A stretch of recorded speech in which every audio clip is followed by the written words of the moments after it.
기자가 이런 질문을 던지니까 기자를 한번 탁 보더니 고개를 돌려서 퇴해요. 대법원장 아닙니다. 사법수장 거꾸로 읽어보세요. 장수법사. 윤석열 주위에 득실거리던 법사 중 한 사람입니다. 굉장히 법률적으로 치밀하고 계산적인 장치가 들어있는데요. 대법원장은 위 형사 사건과 관련하여 정상명 전 총장이라든지 한덕수라든지 만난 게 드러난다 하더라도 위 형사 사건과 관련해서 만난 거 아니다. 특히 민주당이 근거를 안 내놓으면 역공이 가능하다. 오히려 민주당을 수세에 빠뜨릴 수 있다. 이런 판단도 했을 거라고 봐요. 여학생한테 몹쓸 짓한 남생을 무죄 주면서 서로 합의된 사랑하는 관계라고 한 놈이 뭔들 못하겠습니까? 서부지원 난동 사태 때 예. 도대체 대법원장이라는 자가 입을 다물고 그냥 쳐다보고만 있다. 그 순간부터 조희대는 사법부 수장으로서 이미 자격이 없다. 자, 오늘 조희대 얘기부터 먼저 하지 않을 수가 없습니다. 어제 입장문을 내놓았는데 그 입장문 하기 전에요. 지난번에 조희대가 뭐 이런저런 불편한 게 나오니까 취했던 조치가 출퇴근길에 나 이렇게 나가는 거 찍지 마라. 그렇게 막았다가 또 어제는 뭐 할 말 있었는지 다시 또 찍게 하고 그것도 자기 마음이더라고요. 그런데 오늘 아침 출근길에 기자가 질문을 하는데요. 이런 행동을 했어요. 한번 보시죠. 보시고 여러분은 어떻게 생각하시는지 한번 같이 얘기해 보도록 하죠. 일단 무슨 내용이냐면요. 기자가 이런 질문을 던지니까 기자를 한번 탁 보더니 고개를 돌려서 퇴해요.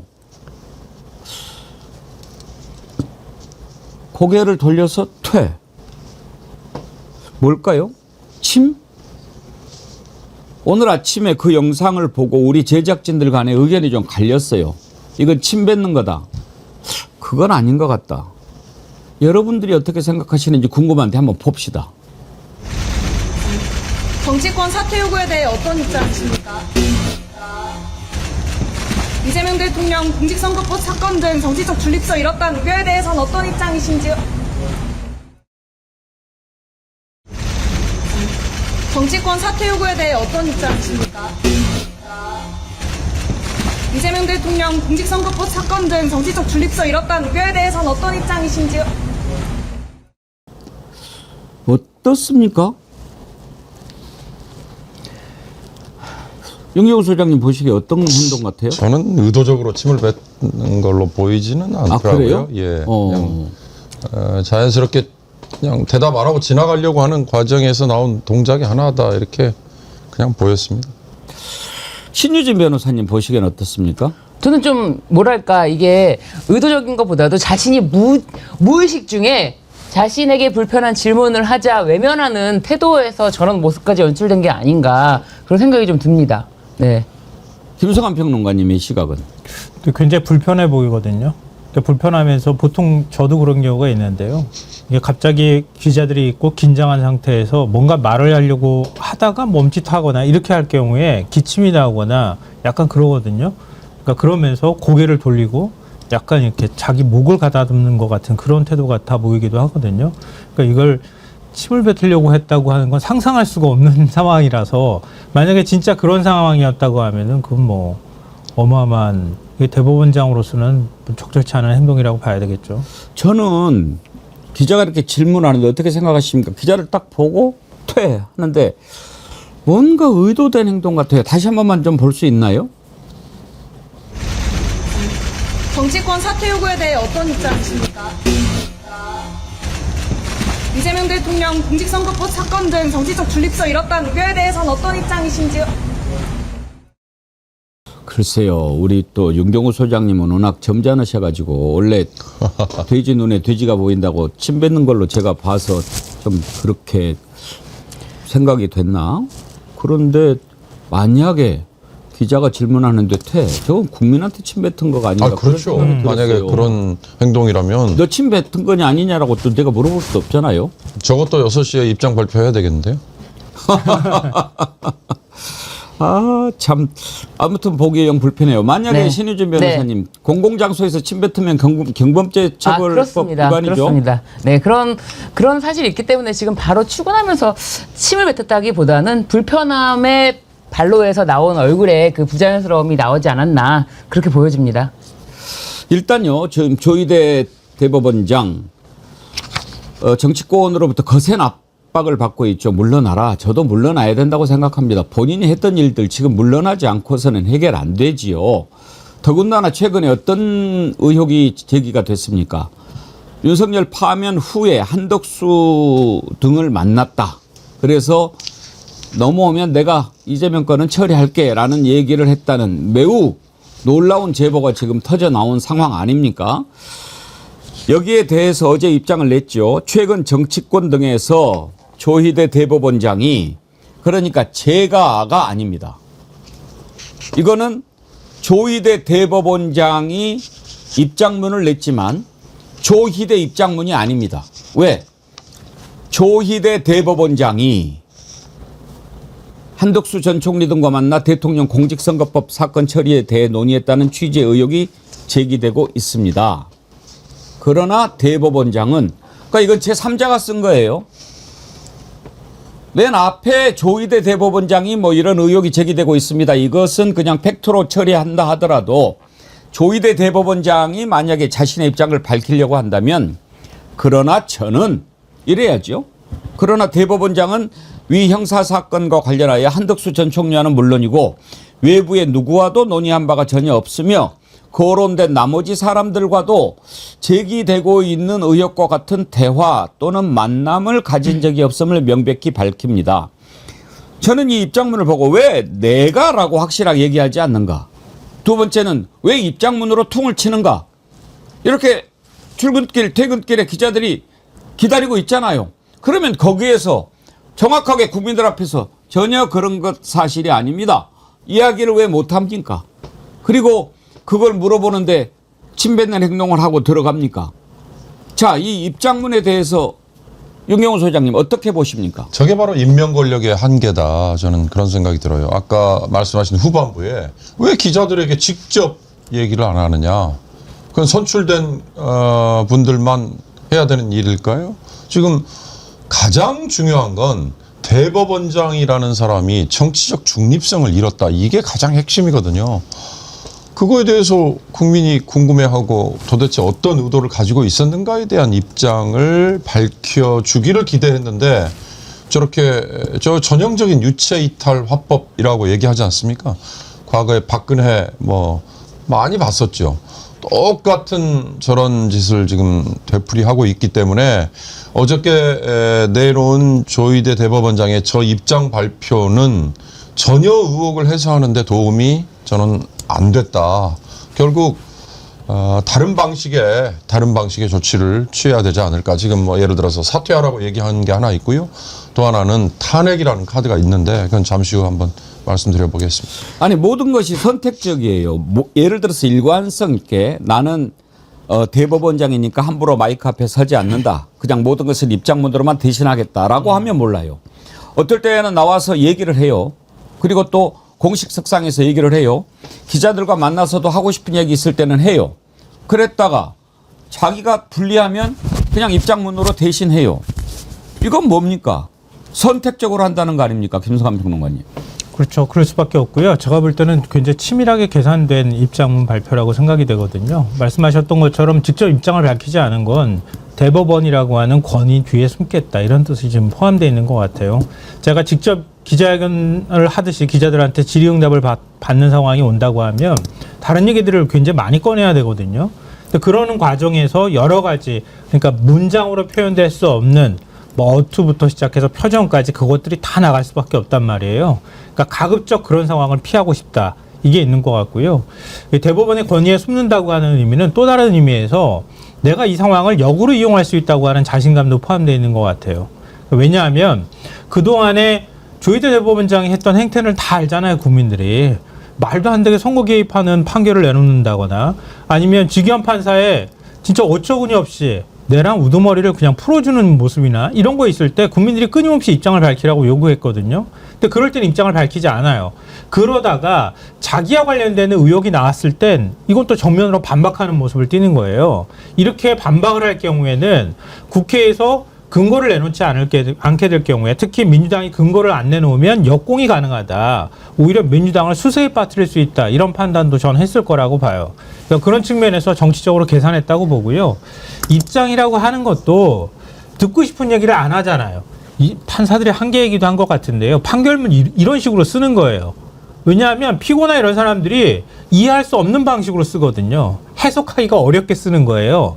그러면 사람들이 해석하기 어려운 걸 가지고 해석하려고 하다가 그냥 포기해버리거든요. 아니라고 하는 이미지만 남게 돼요. 근데 어제 밝혔던 입장문을 보면 나는 한덕수와 만나지 않았다는 게 없어요. 한덕수한테 그런 말을 한 적도 없다는 말도 없어요. 나머지하고 만남이나 뭐 예를 들면 정상명 전 검찰총장이나 김충식 씨나 이런 사람하고 안 만났다고는 얘기하는데 한덕수와 관련해서는 분명한 입장을 밝히지 않거든요. 그러니까 이런 방식으로 쓰고 난 다음에 이걸 막 사람들한테 혼란을 불러일으키는 이런 전략도 저는 포함되어 있다고 생각합니다. 제가 한 말씀 드리면은 요 짧은 문장이지만 여기에는 굉장히 법률적으로 치밀하고 또 계산적인 그런 장치가 들어있는데요. 뭐냐면은 대법원장은 위 형사 사건과 관련하여 라는 것입니다. 예. 이게 굉장히 중요해요. 위 형사 사건과 관련하여 한덕수 총리와는 물론이고 누구와도 논의된 바가 없다라고 했던 거는 다른 일로는 한덕수 총리고 누구고 다 만났다. 이런 말도 되거든요. 나중에 추후에 뭐 정상명 전 총장이라든지 뭐 한덕수라든지 만난 게 드러난다 하더라도 위 형사 사건과 관련해서 만난 거 아니다. 요렇게 반박할 수 있기 때문에 만난 거는 저는 오히려 맞다라고 보여집니다. 위 형사 사건과 관련해서 논의하지 않았고 위 형사 사건과 관련해서 만나지 않았을 뿐이다. 이렇게 반박하려고 이 장치를 해둔 거예요. 매우 치밀하고 교묘하고 교활하다라고 보여집니다. 오히려 네. 제 입장문을 보면은 네. 만났을 가능성이 더 진하다 이런 말씀. 저는 그렇게 보여집니다. 저도 그렇게 느꼈어요. 근데 아니 쉽게 표현하면 되잖아요. 국민들 알아듣기 쉽게. 그렇죠. 난 만난 적 없다. 만난 적 없다고 하면 되잖아요. 한덕수는 조의대 본 적도 없다라고 얘기하더라고요. 네네. 그러면 자기도 그래야죠. 그러면은 나 뭐 그런 사람 만난 적도 없고 내가 뭐 왜 만나냐 뭐 이렇게 하면 될 거를 네. 위 형사 형사 사건과 사건과 관련하여라고 전제 조건을 달고 그러면 뭐 다른 건으로 나라 전복하려고 만났냐 이렇게 물어보는 거 아니에요. 그리고 거기에 대해서 또 물어보니까 취미나 뵙고 말이죠. 그리고 뒤에 저는 그 방금 전에 논의라고 하는 표현을 얘기해 주셨는데요. 네. 대화를 나누는 거하고 논의하는 건 좀 다를 수 있거든요. 논의라고 하는 표현을 굳이 끌어가지고 갖다 썼다는 거예요. 이거는 이재명 대통령의 선거법 위반 사건과 관련해서 뭔가 의견을 주고받을 정도의 얘기가 됐을 정도가 돼야 논의라는 표현이 가능할 거거든요. 그런데 뭐 편한 자리에서 만났어라고 얘기하면 그건 논의한 거 아니야. 그냥 그런 얘기들을 나눴을 뿐이야. 당사자 자기하고 대화를 나눴던 사람이 분명하게 그걸 진술하지 않는 한 이건 얼마든지 나중에 가서 부정할 수 있는 방법이라는 거예요. 그러니까 그런 것들을 하나하나 굉장히 치밀하게 계산했다고 하는 거고 뒤쪽에 김충식이나 정상명하고 만나지 않았다는 표현이 같이 있는데요. 이거를 문장을 끊지 않고 한 문장으로 같이 붙여놨어요. 그러니까 이걸 어떻게 해석해야 될지 당황스러운 상황을 만들어 놓는 거예요. 그러니까 앞에 있는 것과 뭐 김충식하고 만나는 게 뭐가 중요해요. 사실 뭐 김충식은 김건희와 관련되어 있는 뭐 집사님 어쩌니 이런 얘기는 하지만 이재명 대통령의 선거법 위반 사건과 관련해서 어떤 발언을 했는지 어떤 의사표시를 했는지가 제일 중요하잖아요. 근데 제일 중요한 앞부분에 한덕수와 만나서 어떤 얘기를 나눴는지에 관한 부분하고 뒤쪽에 사족이 될 만한 부분을 한 문장으로 같이 묶었다는 거예요. 그래서 마치 사람들이 볼 때는 안 만나고 아무것도 안 했네? 라고 느끼게 문장을 만들어놨다는 겁니다. 맞아요. 이 문장을 보고도 지금 언론에서는 그 뒤에 것만 만남과 대화, 논의 없어 이것만 따거든요. 네, 그러니까 한정이다. 만났다가 중요한 게 아니라 만났느냐 안 만났느냐가 중요한 게 아니라 저 사람들과 다른 자리에서라도 대법원에 올라오면 내가 처리할게 라는 식의 얘기를 했느냐 안 했느냐. 그리고 저게 꼭 오찬 회동이 아니라 저는 다른 모임에서도 다른 만남에서도 얼마든지 그런 얘기를 나눴을 가능성이 있다. 그래서 저는 입장문이 아니고 기자들이 꼬치꼬치 물어야 되는 이유가 예를 들어서 며칠에 오찬이라는 자리에서 만난 거 이건 아닙니다라고 부인을 하더라도 그러면 다른 형태의 다른 자리에서의 만남에서는 이런 얘기들이 오갔을 수 있다는 거를 그걸 더 명확하게 규명을 했어야 되는데 아예 본인은 뒤에 빠져버렸으니까 그 추가 규명조차 지금 회피를 해버린 셈인 거죠. 일단요, 조이대는 한덕수랑 만났는지 안 만났는지부터 확실하게 밝혀야 합니다.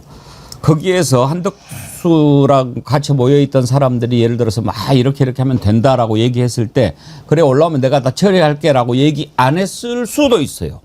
그런데 이렇게 했을 수는 있죠. 눈을 잘 깜빡깜빡 하잖아요. 눈만 깜빡깜빡하면서 이렇게 앉아 있는데 야, 이번에 말이지 이렇게 해가지고 이재명이 날리면 이건 이제 민주당 후보 못 내는 거거든. 그러면 우리가 한덕수에 어떻게 해서든지 후보 만들어서 올릴 테니까 그러면 한덕수하고 이준석하고 붙는 거 아니야. 그러면 이제 뭐 가가지고 윤석열 바로 사면시키고 뭐 이렇게 하면 되는 거 아니겠어? 어떻게 생각하세요? 이렇게 하는 거는 긍정의 표시 아니겠어요? 굉장히 중요한 말씀하셨는데요. 저랑 생각이 비슷한데 만약에 만났는데 대법원장 지위를 갖고 있는 사람이 내가 알아서 처리할게 이렇게 말하지는 않는다는 거예요. 최소한 자기의 그 체면이라는 게 있는 거거든요. 남들이 막 얘기할 때 긍정하는 뭔가 액션을 하든 의사 표시를 하는 것으로도 충분히 사람들이 알아들을 수 있을 거라는 거예요. 그러니까 지금 논란이 되고 있는 내가 알아서 하겠다 이런 발언을 안 했을 수도 저는 있다고 봐요. 왜냐하면 다른 사람이 그걸 받아들일 때 그런 취지로 이해했을 수도 있으니까. 그러니까 조희대 대법원장은 그런 자리가 있었는지 없었는지를 우선 명확하게 밝혔어야 하는데 그 부분에 대해서 명확하게 밝히지 않았다고 하는 거예요. 저는 그런 얘기가 아마 저 자리에서 처음 나온 게 아니었을 것이다. 한덕수와든 또는 정상명과든 이런 사람들과의 만남에서는 얼마든지 이런 얘기들을 이전에도 더 강도 높게 주고받았을 가능성이 저는 있다라는 추정을 합니다. 당연히 추정이죠. 근거는 지금 아직 확보를 못했으니까. 이를테면 파기환송심 느닷없이 전원 합의부에 보내서 그것도 대선 직전에 기일을 잡도록 하는 이 과정에서도 아마 저런 유사한 만남에 저런 식의 뉘앙스의 얘기를 얼마든지 했을 수도 있다. 근데 그걸 당사자들 간의 얘기니까 그걸 뭐 녹취를 해놓지 않는 한은 찾아내기는 어려울 거고요. 그런 점을 조희대 대법원장이 더 설명을 했어야 되는데 그걸 지금 피해버린 셈이니까요. 아직 끝나지 않은 거죠. 그리고 질문하면 저런 행동이나 하고 말이죠. 변함없이님, 경찰은 뭐하냐? 경범죄 처벌법 제3조 제1항 제12호에 따라 과태료 부과해라. 경범죄 처벌법 조항을 정확하게 슈퍼챗도 보내주셨는데 또 보내셨네요. 구속 또 구속 정어리TV 100만 되면 일도 용서 없다. 그 전에 미리 들어가 있어라. 네, 변함없이님 감사합니다. 지금 조희대에게 쏟아지고 있는 의혹은 참 여러 가지인데 가장 큰 문제가 바로 이거죠. 정말로 그런 논의를 했을까 하는 건데 민주당의 서영교 의원이 그런 제보를 받았다고 얘기했죠. 들어보겠습니다. 5월 1일 날 이재명 대통령 후보에 대해서 파기환송을 조희대가 시킵니다. 하루 전인 4월 30일 한덕수가 출마를 시사합니다. 그리고 파기환송 시킨 그날 한덕수는 출마를 선언합니다. 조희대는 벌써 1년 전에 윤석열에게 이재명은 대선까지 갈 일 없다. 이재명 건이 대법에 올라오면 대선에 못 가게 해결하겠다라고 하는 제보를 당시 여권의 고위직으로부터 제보를 받았습니다. 좀 신뢰할 만한 그렇습니다. 아주 신뢰할 만한 내용입니다. 과거 민정에 있었던 사람이라고 말씀드릴 수 있을 것 같습니다. 보수 정권을 이야기하는 겁니다. 윤석열과 조희대가 만났고 조희대는 윤석열에게 이재명 사건이 대법원에 올라오면 바로 처리하겠다라고 하는 제보를 제가 받았는데 제가 법사위에서 질의했습니다. 5월 2일 날 질의했는데 아직도 답변이 없습니다. 지금 상당히 믿을 만한 사람한테 받았다라고 하는 제보거든요. 민정 쪽이다. 여권 고위 관계자다. 그렇다고 한다면 믿을 만한 거 아닙니까? 김성환 평론가님. 그러니까 그건 제가 이제 전원을 얘기할 수밖에 없는 입장이라, 그러니까 서영교 의원이 거짓말했을 거라고 생각하지는 않거든요. 근데 최소한 민정 쪽 라인에서 그런 얘기를 해줬다고 한다면 전혀 근거 없이 얘기를 하지는 않았을 거다, 이렇게 저도 생각을 합니다. 근데 저는 조희대 대법원장의 얘기를 좀 안 믿는 이유가 뭐냐면은요, 거짓말을 너무 많이 봤잖아요, 국민들이. 내랑 우두머리뿐만 아니라 그 밑에 국무총리, 밑에 장관들까지 다 거짓말했다는 게 드러났잖아요. 윤석열이 임명한 대법원장은 거짓말 안 할까? 저는 그 생각이 제일 먼저 들었어요. 그럼 사람의 진정성을 어떻게 믿어야 할까? 이 부분이 하나가 있고요. 또 하나는 우리가 많이 맞닥뜨렸던 상황인 것처럼 대법원이 그동안 입장을 밝혀야 될 때 입장을 안 밝혀왔어요. 예를 들면 계엄 상황이 되면 사법부는 없는 거나 마찬가지예요. 합수부 하나에 들어가는 거거든요. 계엄사 밑으로 가는 겁니다. 그러면 이런 내란 상황이 발생했다고 하면 어떤 방식으로는 천대엽 법원행정처장, 대법관이 얘기한 것 이상으로 대법원장 입장을 밝혀야 되는데 그런 것에 대해 가타부타 얘기가 없어요. 그 다음에 지기현 판사 여러 가지 논란을 불러일으키잖아요. 지금 하다못해 룸사롱 문제 윤리감사 들어갔다고 하는데 감사 결과도 안 내놔요. 다 침묵하고 있어요. 서로 간에 우리 동업자니까 우리 지키겠다 이런 식으로 얘기하면서 한 번도 입장 밝히지 않아요. 그렇게 하다가 난도없이 자기 문제가 나오니까 입장을 딱 밝히고 나오는 거예요. 그거에 대한 진정성을 어떻게 믿습니까? 저는 믿지 않고요. 이재명 대통령 선거법 위반 사건 할 때 대법원에서 파기환송했잖아요. 2심 결과를 뒤집었거든요.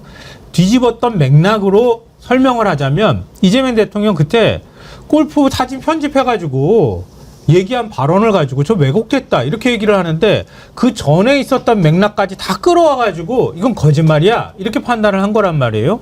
그러면 제가 지금 말씀드렸던 맥락으로 보면은 조희대 이 사람은 거짓말하고 있는 거야. 만약에 제가 볼 때 대법원으로 이거 가져가면은 유죄 판결 내려야 되는 겁니다. 그렇지 않겠습니까? 자기가 남들한테 대해서 적용하는 기준으로 자기한테 적용을 하게 되면 저는 조희대는 유죄 판결을 받아 마땅하다라고 생각합니다. 김박박디라라님, 여학생한테 몹쓸 짓한 남생을 무죄 주면서 서로 합의된 사랑하는 관계라고 한 놈이 뭔들 못하겠습니까? 인간이라고 할 수도 없죠. 아, 이거 조희대가 이런 판결을 했나요? 네, 조희대가 과거에 했던 판결을 지금 말씀하신 건데, 중학생으로 알고 있는데 여중생에게 좀 그런 말씀하신 것처럼 몹쓸 짓을 했고, 그 소속사 사장 뭐 이렇게 그 관계였는데 그 당연히 이제 동의가 있다 하더라도 그 정도면은 동의를 인정할 수가 없을 텐데 그거를 사랑하는 관계라고 조희대가 과거에 판결한 것이 있습니다. 더구나 임신까지 시켰는데. 아, 그래요? 네, 연예기획사 대표이고 1심, 2심에서는 유죄가 났는데 그거를 그건 누가 봐도 상고심에서 그 권력 관계를 이용한 그렇죠. 그런 것으로 보이는데 예 그런 재판. 근데 저는 조희대라는 판사가 사법부의 수장으로서는 자격이 없는 딱 하나. 서부지원 난동 사태 때 도대체 대법원장이라는 자가 입을 다물고 그냥 쳐다보고만 있다. 전 그 순간부터 조희대는 사법부 수장으로서 이미 자격이 없다. 왜 그랬을까? 본인이 파기환송심 공직선거법 이걸로 정치적인 중립성을 이미 잃으면서 대선에 개입하려고 했던 원죄가 있기 때문이죠. 바로 그런 점에서 저는 그 두 가지만 놓고 봐도 조희대 씨는 이미 사법부 수장으로서 자격이 없는 사람이다. 그냥 단언하고 싶습니다. 지금 조희대가 저런 식으로 빠지고 있는데 일단 그동안 법원장 회의도 있었고 법관 회의도 있었고 그러는데 왜 조희대한테 한마디 하지 못하는가? 저는 참 그것이 많이 아쉬워요. 군대도 이렇게까지는 안 하죠. 군사 문화가 아무리 이렇게 일직선으로 돼 있다 하더라도 할 말은 하는 게 요즘 세상 아닙니까? 근데 법관들은 잘 안 하는데 어제 그래도 서울지법 부장판사 송승용 부장판사가 법원 내부망 코트넷이라고 있는데 여기에 대법원장께 건의드립니다. 이런 글을 올렸더라고요. 거기에 보면 적어도 지금 현 상황의 타개를 위해서 최소한 두 가지의 필요 조건 건의드린다. 첫째는 지난번 이재명 그 대통령 공직선거법 위반 사건 판결과 관련해서 판결에 관한 우려를 해소해야 한다. 지금 법조계를 비롯한 많은 국민들이 이 판결에 대해서 우려와 의심을 했다면 그런 우려와 의심을 해소해 줘야 할 적극적인 책임과 의무가 있지 않느냐라는 것입니다. 두 번째로 지기현 왜 윤리감사 결과 공개하지 않느냐. 이것도 윤리감사가 근거 없는 음해나 단순한 의혹 제기에 불과하는 것이라면 오히려 내란 전담 재판부에 대한 입법 추진은 그 명분을 잃게 될 것이다. 다만 문제가 있는 것으로 밝혀진다면 즉각 적절한 조치를 취하는 것이 사법부와 해당 재판의 신뢰를 회복하기 위해서 반드시 필요한 것 아니냐. 이렇게 두 가지를 건의하면서 이 두 가지 조건이 해결되지 않으면 엄혹한 시절을 거치면서도 사법부 구성원들이 지켜온 사법권의 독립은 걷잡을 수 없이 훼손되고 사법부의 헌신적인 사명을 완수하기에 노력하는 법관들의 자긍심은 심각한 손상을 입게 될 것이다. 우리에게는 사법권의 독립이라는 권한이 있는 게 아니라 사법권의 독립을 지켜야 할 사명과 책무가 있다는 점을 깊이 유념해 주시길 간곡히 부탁드린다. 이렇게 글을 올렸어요. 판사니까 신중하고 더군다나 중앙지법 부장판사니까 신유진 변호사님. 네. 중앙지법 부장판사면 어느 정도 계급이에요? 근데 뭐 중앙지법이라고 해서 더 높은 그라고 볼 수는 없고 순환 보직이기 때문에 전국을 이제 돌 수 있는데 그럼에도 불구하고 이제 법관들은 기본적으로 왜 법원에서는 더 목소리가 없느냐라고 비판하실 수 있겠지만 재판을 하는 사람 입장이 외부적으로 다 이름이 공개되지 않습니까? 그럴 때 내가 어떤 판사한테 저 사람이 저런 얘기를 했었지라고 알려진 판사한테 재판을 받는 것이 이제 어떻게 보면은 이제 재판 당사자들로서는 뭐 무조건 기피할 수도 있고 그런 것 때문에라도 판사들은 가급적 자신의 이름이 언론에서 오르내리는 거를 굉장히 꺼려합니다. 기본적으로 그런 분위기가 있어요. 그리고 법관이라는 조직은 기본적으로 인사를 법원 내부에서 하기 때문에 그런 부분도 다 이제 더 유념해서 더 튀지 않게 하려는 노력이 있는데 그럼에도 불구하고 이렇게까지 자신의 이름을 걸고 조희대 지금 대법원장이 절대로 할 수 없는 두 가지를 요구한 거예요. 첫째는 전원합의체 판결에 대해서 그 절차와 과정에 대해서 사람들이 비판을 할 수가 있는데 그것에 대해서 유감 표명을 해라. 이건 진짜 조희대 대법원장이라고 하겠습니다. 조희대 대법원장이 절대로 할 수가 없는 것이 4월 22일 날 소부에 회부됐던 사건을 전원합의체로 가져오면서 4월 24일에 다시 2차 심리를 열고 바로 표결합니다. 어떻게 대법원에서 기록을 다 읽지도 확인하지도 않은 채 7만 페이지나 되는 기록을 읽지도 확인하지 않은 채 단 이틀 만에 4월 22일, 24일 만에 그 결정을 내린단 말입니까? 이거는 대한민국 어느 누구도 이거를 가지고 제대로 된 판결이다라고 할 수가 없잖아요. 그래서 조희대 대법원장이 절대로 할 수 없는 거를 조건을 내걸었고 또 한 가지는 내란 재판을 끌고 있는 직위원 판사에 대해서 이 윤리감사를 공개해라. 이 부분도 정말 조희대 대법원장으로서는 뼈아프게 할 수가 없는 겁니다. 그렇다면 내려오라는 얘기입니다.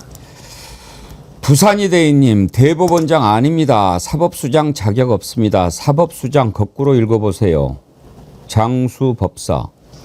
윤석열 주위에 득실거리던 법사 중 한 사람입니다. 정필성님 건진법사 밑에 희대법사 그 밑에 귀염법사. 예. 저는 송충엽 부장판사 글 중에서 아까 마지막 부분에 읽어주신 게 핵심이라고 생각해요. 사법부 독립도 중요하지만 그 독립을 지키기 위해서 사법부가 노력하는 것도 중요하다 이렇게 얘기를 했거든요. 근데 지금 일방적으로 지금 조희대 대법원장 그동안의 문제나 이런 것들을 가지고 공정하게 재판받을 권리라고 하는 것도 있는 거잖아요. 근데 그런 부분에 있어서 사법부의 독립성을 지키는 사람으로 보기 어렵다고 해서 지금 사퇴하라고 하는 거잖아요. 근데 굉장히 유감인 게 뭐냐면은 이게 마치 사상 처음으로 있는 일인 것처럼 언론에서 과장 보도를 하고요. 국민의힘은 불과 몇 년 전 일도 까먹고 난 다음에 자기들이 어떻게 했는지도 잊고 민주당을 막 공격해요. 근데 사람들이 거기에 그냥 현혹돼서 넘어간다는 거예요. 오늘 한글보 보도 보니까 이런 표현이 등장해요. 대법원장을 수사 대상으로 지목하는 건 희대일이다. 이렇게 표현하고요. 조선일보는 16일자 사설에서 이렇게 얘기했죠. 대법원장 겁박은 민주화 운동의 독재 행태 아닌가. 그래서 독재에 저항했다는 사람들이 독재적 발상을 하는 게 놀랍기만 하다. 이렇게 얘기를 했는데요. 굉장히 웃기는 게 뭐냐면요. 한 3년 전으로 되돌아가잖아요. 국민의힘이 3, 4년 전으로 돌아가면 마찬가지예요. 김명수 대법원장 체제였잖아요. 그때 끊임없이 사퇴하라고 요구했어요. 계속 김명수 체제 흔들어댔고요. 김명수 사퇴하라고 얘기하고 그리고 김명수 사퇴하라고 얘기했던 거에 근거는 뭐냐면 임성근 부장판사가 그때 세월호 7시간 그 상케이신문 보도와 관련한 재판에서 재판에 개입됐다는 것 때문에 탄핵 소추를 받고 있는 상황이었단 말이에요. 근데 국회에서 탄핵 들어가기 전에 나 그럼 사표 내겠어 그렇게 한 거예요. 그거 나는 받을 수가 없다. 이런 상황에서 어떻게 받느냐 그랬는데 국회에 나가가지고 내가 사표를 안 받는다고 말하지 않았다는 식의 얘기를 해서 거짓말한 대법원장이라고 해서 사퇴하라고 계속 얘기했고요. 국민의힘에서는 자유한국당부터 국민의힘 시절까지 내내 김명수 대법원장 사퇴하라고 했습니다. 그때 어떻게 했는지 우리가 어제 다 보셨죠? 정말 국힘당 가가지고 대법원 앞에서 시위하고 조호영이 뭐라고 얘기했는지. 그런데 이제 와서는 저런 이야기를 하고 있습니다.